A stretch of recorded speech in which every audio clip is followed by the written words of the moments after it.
Welcome to Tales of Wisdom. Today we bring you a clever story from the ancient Indian classic, the Panchatantra. It's a tale about fear, courage, and clever thinking. The Jackal and the Drum. Once upon a time, there was a hungry jackal named Gomaya. He wandered far and wide through the jungle in search for food. Eventually, he came across an old abandoned battlefield. There, lying near some overgrown creepers, was a big drum left by the soldiers. The wind blew the creepers against it, making a strange echoing sound. Gomaya froze. He thought, "Oh no, that sound must be from a dangerous animal. I must run away." But then he paused and thought wisely. Wait, leaving without knowing the truth could be foolish. It's better to investigate. Gathering his courage, he crept forward. And what did he find? Just a harmless drum. Relieved, he continued his search and soon discovered plenty of food nearby, enough to last him for days. Now, this story was told by Damanaka, a clever jackal and minister in the jungle court to King Pingalaka the lion. He said, "You see, my lord, we should not fear a noise without knowing its source." Pingalaka replied, "How can I be brave when my entire court trembles with fear?" Damanaka answered, "Master, a leader's strength sets the tone for everyone. If the king panics, how can his followers stay calm?" He added, "Things are only as valuable as the person who uses them.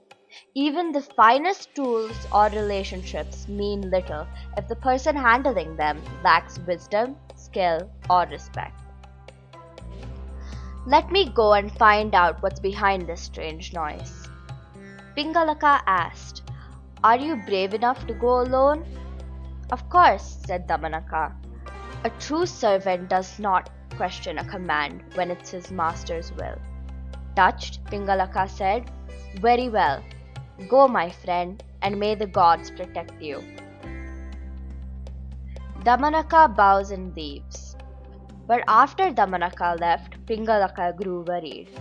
What if I made a mistake? He thought. I once removed Damanaka from his position. What if he seeks revenge and brings danger upon me? So Pingalaka hid himself, thinking, a strong man who trusts blindly may lose his life, but a cautious weakling may survive even against the strongest. Meanwhile, Damanaka reached the source of noise. It was not a threat at all, but a bullock named Sanjeevaka.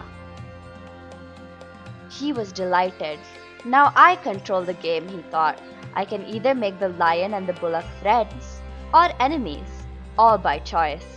He returned to Pingalaka. "Have you seen him?" asked the lion. "Yes, my lord. By your grace, I saw him safely." Pingalaka asked suspiciously, "Are you speaking the truth?"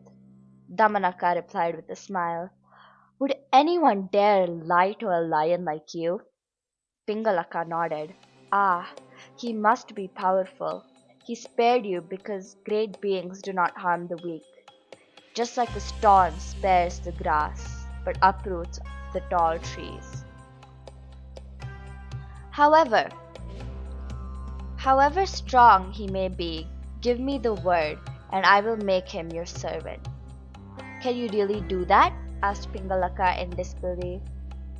"My lord," Damanaka replied, "what can't be done with intelligence?" Impressed, Pingalaka said, "Then from today, you are once again my minister." Damanaka rushed back to Sanjeevaka and pretended to be angry. "You silly ox! Don't you know you're disturbing the king with your loud bellowing? He has summoned you." Sanjeevaka was confused. "Who is this Pingalaka?" he asked. "You don't know? He's the mighty lion who rules this forest. You'll meet him soon under the banyan tree." Sanjeevaka trembled in fear. Please promise me I'll be safe." Damanaka agreed. That's wise. Even the bravest don't take chances with kings. Let me talk to him first. Damanaka returns to Pingalaka and whispers mysteriously, Master, he is no ordinary ox. He is a sacred mount of Lord Shiva himself. Pingalaka gasped. Now I understand.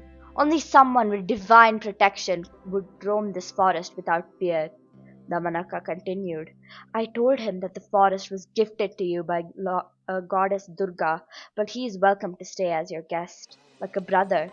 All he asks for is for his life to be spared. Pingalaka said proudly, You have done well, my minister.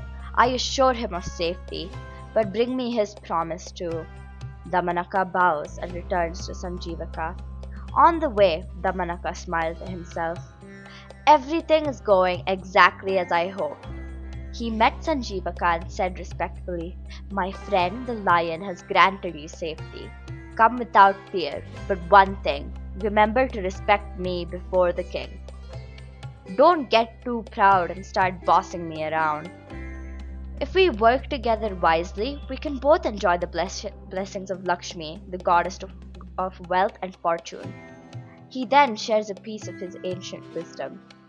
A person who lets pride take over and doesn't treat the powerful, the average, and the humble with care will eventually be destroyed, just like Dantila was. Sanjeevika nodded and asked curiously, Who is Dantila? What happened to him? And Damanaka began yet another tale. And that, my dear friends, is the story of the jackal and the drum, a tale of fear, clever thinking, and strategy. Want to hear what happened to Dantila? Well, subscribe and join us next time on the Tales of Wisdom for more timeless stories from the Panchatantra. Like, share, and subscribe for more wise tales from ancient India.